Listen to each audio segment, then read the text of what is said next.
질의 순서에 따라 먼저 존경하는 표창원 의원님 질의하시기 바랍니다. 네, 체크해. 위원장께서 저 존경한다 하신다니까 너무 감사합니다. 후보자님 지난 한 달간 무척 힘드셨죠? 예, 지난 한 달 한 10년, 20년 같았습니다. 네, 뭐 후보자님뿐만 아니라 가족들 또는 이번에 그 의혹의 대상이 됐던 모든 뭐 부산의전원 또는 서울대학교, 고려대학교, 공주대학교, 당국대학교 관련 학생들, 교수님들 다 너무 힘드셨던 것 같습니다. 저도 그렇고 많은 국민들께서도 그러셨던 것 같고요. 오늘 부디 그 모든 힘듦이 좀 마무리가 되었으면 좋겠습니다. 예, 일단 오늘의 의미를 조금 크게 좀 보고 시작을 했으면 좋겠습니다. 한번 PPT를 봐주시면은요.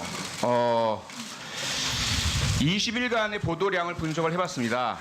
노무현 전 대통령 당시 소위 논두렁식의 보도 이후 20일, 그리고 황교안 당시 법무장관 후보자 지명 이후 20일, 현재 조국 법무장관 후보자 지명 이후 20일. 보도량이 뭐 비교를 못할 정도로 너무 많죠. 12만 7천 건이라는 것은 가히 뭐 기록적이라고 볼 수 있는데요. 물론 여기에는 여러 가지 이유가 있을 수 있습니다. 그걸 다 말씀드리긴 그렇고요. 다만 흘러가는 양상을 보아하면 저는 이 효과가 혼란으로 이어졌다. 대단히 심각한 혼란이다. 도대체 우리가 뭘 하고 있는지를 안개와 먼지, 흙먼지 혹은 뭐 과거 제가 어렸을 때 소독차에서 뿌려지는 연기 같은 곳에 다 감춰져 있는 느낌이다. 후보자의 자격 자질이 어떤 것인지, 법무장관 후보자의 의미가 무엇인지, 앞으로 사법개혁이란 것이 쟁점은 무엇인지 이런 것들이 다 가려져 버렸어요. 다음으로 넘겨주세요. 혼란의 한 축은 물론 언론이고요. 언론은 저는 의도가 있다고 생각하지는 않습니다. 언론은 기사거리가 제공되고 뉴스거리가 제공되고 관심거리가 있으면 보도하는 거죠, 당연히. 뭐 그러한 관심이 초점이었다고 생각을 하고요. 다만 그 내용을 보면 속보, 조국 주차장에 주차했다. 딸 오피스텔 주차장에 포르쉐 2대가 있다. 의전원 앞 자취방 다녀간 딸. 뭐 이러한 자극적이면서 이미지를 훼손시키는 보도들이 많이 이어졌고요. 검찰의 압수수색 역시 정말 이례적 아닙니까?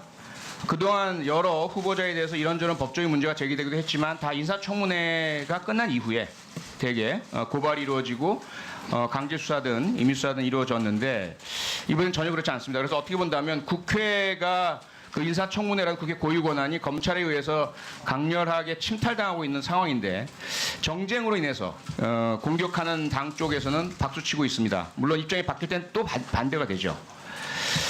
그 다음 보여주시면 그 검찰의 현재 이런 문제를 단적으로 보여주는 것이 자, 이름은 거명치 않겠지만 현재 조국 후보자 관련된 주변인들에 대한 수사를 총괄한 분이 2014년 담당했던 수사가 있습니다. 그 두 개를 직접 비교해 보면 현재는 검사만 21명이 투입되어 있고 최순실 특검보다 더 훨씬 큰 규모 수사고요. 거의 뭐 전면적 압수수색 지금 35군데다 50군데다 나오고 있는 상황이고 2014년은 사람이 사망했습니다. 타워크레인 기사께서 사망하셨는데 이게 본인의 실수냐 아니면 기기 오류냐, 그리고 기기 오류의 문제를 미리 알고 있었는데 은폐했느냐, 이 상당히 심각한 부분인데 이 수사는 유야무야 불기소 처분이 돼버렸어요. 그 사회 관련자가 제보하고 양심선언 제보를 합니다. 실제로 로비 요청을 받았고 돈을 뿌렸고 검찰, 경찰 뭐 전방위적으로요.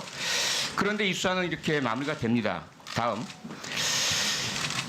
그래서 과연 왜 그럴까? 여러 가지 이유가 있겠지만 그동안의 법무장관 후보는 대부분 2명의 예외를 제외하고는 검사 출신이었습니다. 그 검사 출신 법무장관이 임명되고 나서 어떤 일이 일어나느냐? 가장 가까이에 있었던 분들만 보면 황교안 당시 법무장관 시절에 일어난 일들 우리가 너무나 잘 압니다. 국정원 사건 무마됐죠. 공직선거법 적용하지 않도록 압력 들어갔죠. 최동욱 청장 그래 쫓겨났죠. 윤석열 지금 총장이지만 당시 수사팀장은 좌천 징계받았죠. 그리고 현재 우리나라를 힘들게 만드는 강제징용 판결, 이 판결에 연기, 사법농단 이거 역시 무관하지 않습니다. 권재진 당시 법무장관 역시 마찬가지죠. 이명박 BBK 사건 무마가 되었습니다. 그리고 국정원 민간인 사찰 입막음 행해졌습니다. 다음 넘어가시죠.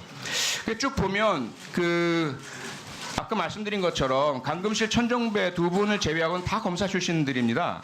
이러다 보니 다음 검찰에서는 도저히 조국은 안 된다. 지명 초기부터 제가 들은 이야기입니다. 많은 분이 들으셨고요.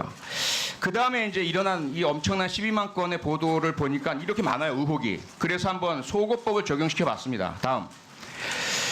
후보자가 아닌 처남과 오촌 관련된 걸 제거해 봤어요. 뭐 이렇게 됩니다. 그 다음에 동생 의혹을 제거해 봤어요. 뭐 이렇게 남습니다. 다음. 그 다음에 부인 의혹 제거해 봤어요. 이렇게 남습니다. 다음. 그 다음에 딸 의혹 제거하니까 없어요.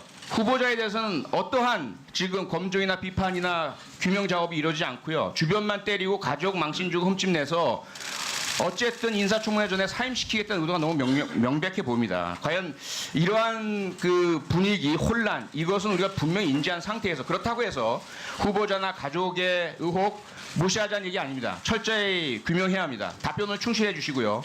문제가 있다면 당연히 책임지셔야 합니다. 그럴 각오돼 있으시죠? 예. 예, 다음.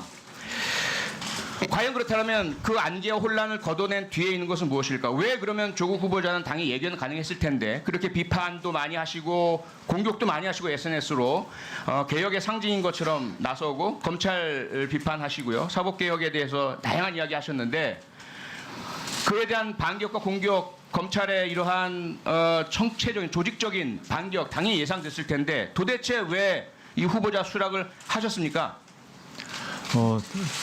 저는 이제 학자 또는 학자로서 또는 지식인으로서 정치적 민주화에 관심을 많이 가졌고 정치적 민주화의 핵심이 권력기관 개혁이라고 생각했습니다.